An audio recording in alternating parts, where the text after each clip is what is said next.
Salut tout le monde, bienvenue sur YouTube. Aujourd'hui, je vais vous parler de quelque chose d'un peu différent. Quelque chose qui fait totalement partie de mon aventure en Thaïlande.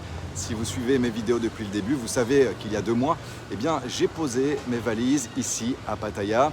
J'ai découvert cette ville, j'ai appris à m'y repérer, j'ai filmé, j'ai raconté mes journées, j'ai rencontré des gens. Bref, j'ai vécu plein de choses ici. Et je me suis rendu compte d'un truc. Pattaya, ce n'est pas du tout ce que les gens imaginent depuis l'extérieur. Pour certains, oui, c'est la fête. Pour d'autres, c'est un cliché.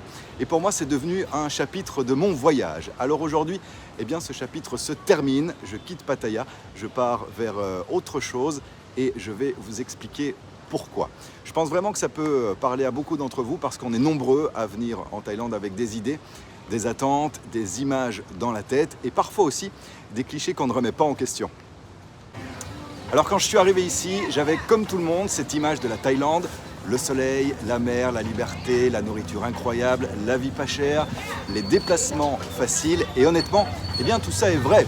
Mais ce que je n'avais pas compris, c'est que Pattaya, ce n'est pas la Thaïlande. C'est une partie de la Thaïlande, une version très particulière, très spécifique, très isolée finalement du reste.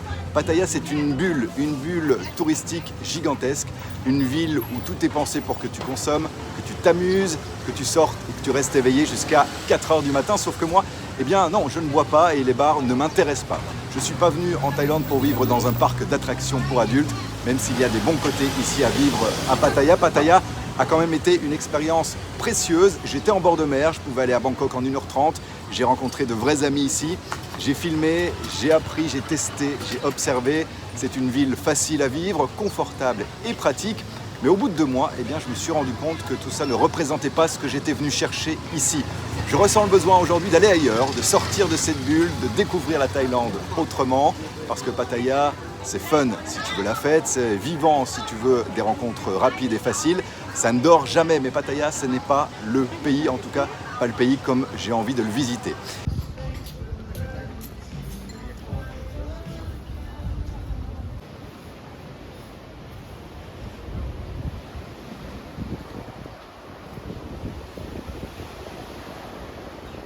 Plus je parle avec des expatriés qui vivent ici depuis longtemps, plus je comprends aussi que la Thaïlande, que les touristes voient, n'a rien à voir avec la Thaïlande que les Thaïlandais vivent au quotidien.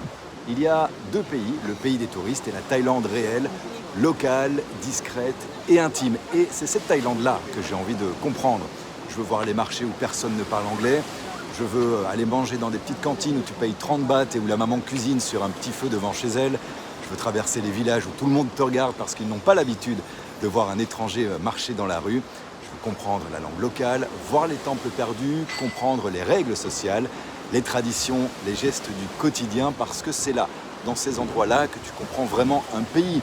Pas dans les quartiers touristiques, pas dans les bars. Et honnêtement, je sens que ça va me faire du bien, j'ai besoin de ce changement d'énergie. Donc voilà, vendredi matin, je quitte Pattaya, taxi jusqu'à Bangkok, la route, l'aéroport, le vol, un autre taxi après l'atterrissage. Ça va être une longue journée, mais une belle journée.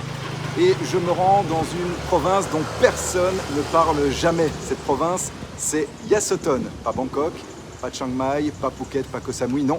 Yasothon, une province reculée dans le nord-est de l'Isan, une région ultra locale, ultra authentique, où très peu de touristes mettent les pieds. Et c'est exactement ce que je recherche. Alors pourquoi Yasothon? C'est la question que tout le monde va me poser. Je pars à Yasothon pour 2 raisons. La première, c'est pour découvrir une Thaïlande que personne ne montre jamais. On voit des centaines de vidéos sur Pattaya, sur Bangkok, sur Phuket, mais sur Yasothon, jamais. Kalassin, Royet, les petites provinces rurales, personne n'en parle. Personne ne montre ces endroits. Et pourtant, c'est là que vit une grande partie de la population thaïlandaise. C'est là que tu comprends le pays, c'est là que la culture est la plus pure. Et c'est ça que j'ai envie de filmer, de raconter et de vivre. La deuxième raison, concerne quelqu'un. J'ai envie de rejoindre quelqu'un d'important pour moi. Je n'en dirai pas plus aujourd'hui, ce n'est pas le sujet de la vidéo. Mais je vais rejoindre quelqu'un qui compte, quelqu'un qui fait partie de mon histoire ici. Je vous en parlerai peut-être dans les prochains jours ou peut-être pas. Mais pour l'instant, je veux juste vivre le moment. Ce que je peux vous dire, c'est que ce voyage, je ne le fais pas au hasard. Il a beaucoup de sens. Donc voilà, vendredi, je fais mes valises, je pars. Et évidemment, je vous emmène avec moi, je filmerai le trajet, l'aéroport, le vol vers Ubon Ratchathani, la route aussi vers Yassoton, je filmerai mon arrivée, mes premières impressions, l'ambiance locale. Ce qui est sûr, c'est que ça va me changer du bruit, du chaos, des néons, des bars et du rythme effréné de Pattaya. Et je sens que cette transition, elle arrive exactement au bon moment. En tout cas, merci d'être là, merci de suivre cette aventure avec moi, merci pour tous vos commentaires, vos likes, vos messages.